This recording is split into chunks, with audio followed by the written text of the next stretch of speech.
Morning, everybody. Welcome to one of my favorite canyon roads. We're here again with Keith Tanner of Flyin Miata. Sir, our second video of the day, in case you're just joining us and haven't seen the other video we just shot. He brought us two ND Miatas, a bolt-on supercharger kit for otherwise stock NDs, and then this is the bolt-on turbo kit for otherwise stock NDs. That's right. Keith, thank you for coming back again. Bringing two cars. I love it. Always fun. And this is the RF retractable fastback. When I reviewed the RF originally, I didn't know what that meant. And I was like, I don't know what it means.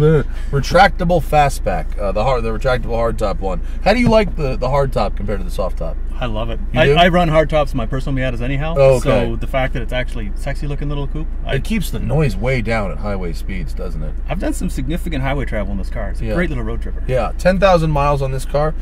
Tell me about your turbo kit. This turbo kit was actually developed by BBR in the UK. Mm-hmm. They've been doing turbo kits as long as we have, since the early 90s on Miatas. And we worked with them on bringing this kit into the States. We're the US dealer for it. And it's an interesting turbo kit because these engines are really high compression, like 14 to 1 or something. They're direct injection, so they're very different. All the stuff that we know about the earlier cars don't necessarily apply to this one.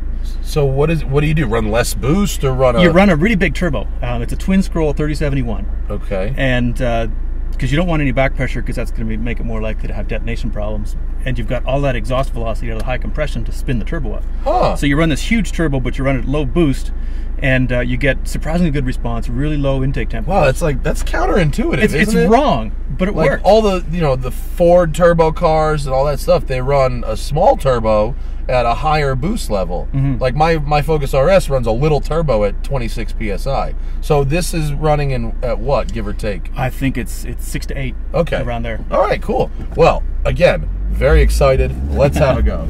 And it has passed its California certification tests. We don't have the paperwork yet, but it will have an EO, so it'll be California legal. And this is the car that did the test, so it's right off the road. Boy, was that quiet. Alrighty, here we go. Stock suspension and everything else on this? No, the suspension is our Stage 2 kit. It's our own springs with Koni Sport shocks and a set of our sway bars on it. Okay. And then some nice wheels, and I didn't read the tires. What kind of tires you got? These are Yokohama S.drives. Oh no, is that a rub? I will admit, Keith! I put spacers on this thing because it looks awesome, and I forgot to roll that corner. Oh no! Okay. I know, it's embarrassing. Well, if we blow a tire and roll the car, I can blame you. Yeah, I don't think that's gonna happen. I'm kidding. All right, so it feels like you get about the same power level as the supercharged car, but you get a little of that turbo surge instead of it being completely linear. Exactly. It's got a lot more torque in the mid-range. About the same peak power because that's limited by the fuel system in these cars. So they're limited to about 200 horsepower by the direct injection system.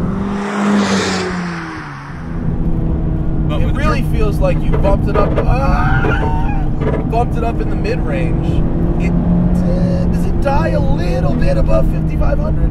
A little bit. It's got a very flat power curve. Flattens out. It's interesting. The turbo's got a flat power curve. The Super's got a flat torque curve. Oh. So there's slightly different feels. Interesting. Well, it pulls good in fifth. I like how this one pulls in fifth. That was good.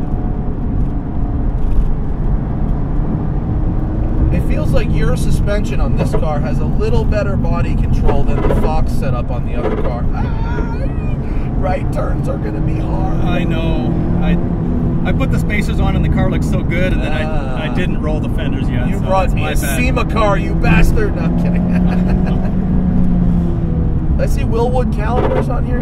Yep, it's running our little big brake kit, which is Willwood calipers on stock rotors.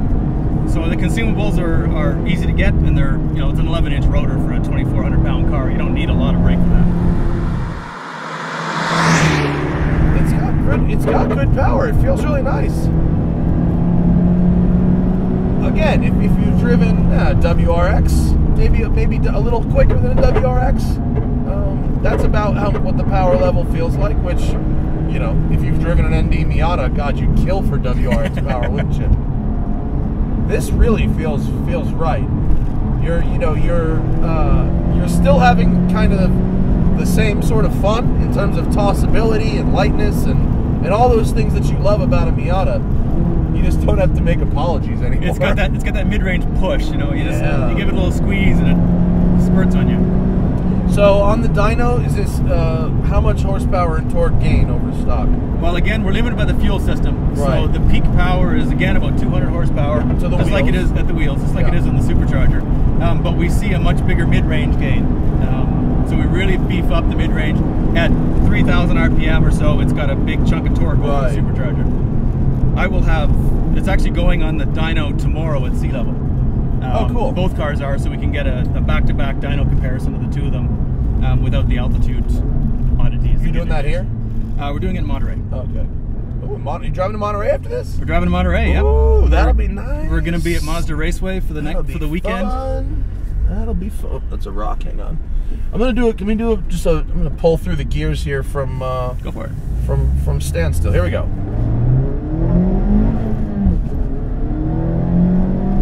Yeah. Red line's about 72 in this car, actually. I'm jumping off the clutch pretty hot, bud.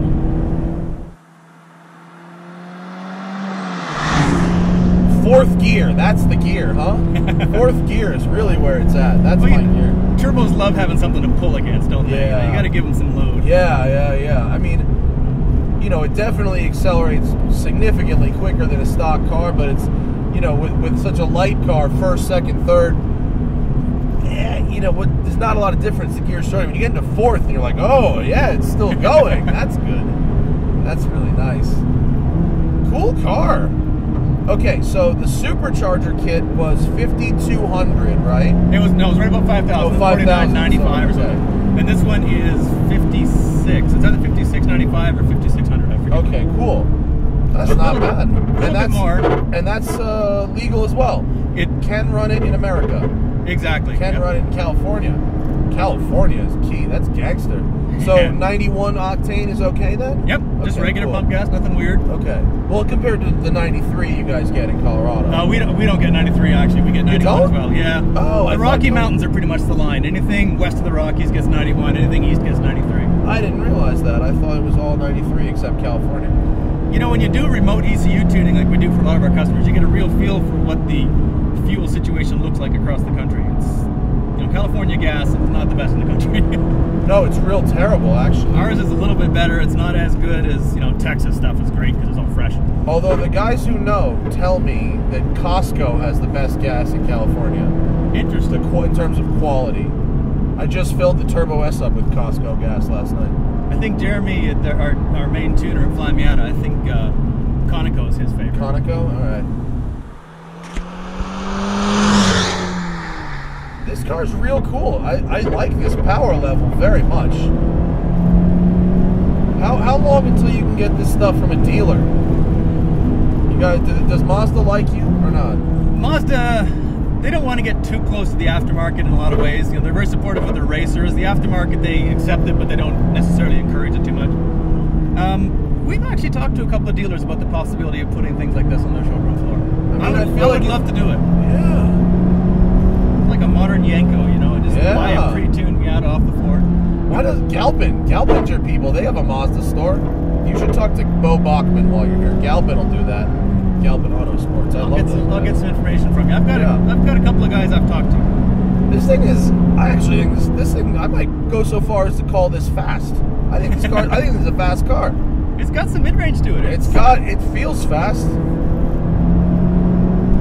Yeah, this is a fast car, I think. It's very good. I think I prefer the retractable hardtop as well to the soft top. It cuts back the road noise and the wind noise so much. And they just look so good. It does look good. I'm being shallow about that, but I love the way they look. Oh, no! I know that. Oh, God, I feel bad. You're going to take some shit for that, Keith. You are. I believe it. You are. But you'll probably also sell some turbo kits because they're sweet. Yeah, roll your own fenders, people, but the turbo is awesome. This has got the same wheel tire package the other car did. The other car doesn't have the spacers. Oh, yeah, so it's totally doable. Yeah. All right. So for me, I like the turbo kit better than the supercharger kit. They're both excellent, but you know, and there is something to be said for getting that warranty with the supercharger. But in terms of just driving, just how it drives, for me, I like the turbo kit. I'm a fan of this one myself as well. Part of that's because I live at altitude, so the turbo can do some compensation for that. Yeah, if you live at altitude, would you recommend turbo over supercharger probably? It certainly makes a much stronger case for the turbo at altitude because you're losing power with the supercharger because of the lower density, so the turbo gives it back. Well, this thing's a riot. That's great. Thanks, Keith. Hey, my pleasure. Appreciate it, man. FlyinMiata.com. I'll put all the links in the description for you there. Superchargers, turbo kits, and V8 swaps for Miatas of all generations. Everything. And you do installs, and then you also will send kits in crates, right? Most of our stuff is shipped. Okay. Most of our customers put their own stuff on, or they have it done by a local shop. But if someone wants to go to Grand Junction, Colorado, we would be happy to help stop them and get gas, and then get a turbo kit put on. And we have a lot of drop-ins, guys, making the pilgrimage, checking to see where it comes from. Yeah, so everyone who drives across the country has to go through Grand Junction, pretty much. All right, thank you, buddy. Thank you guys for watching. Two great Miatas from Flyin Miata. I'll see you guys tomorrow. Bye.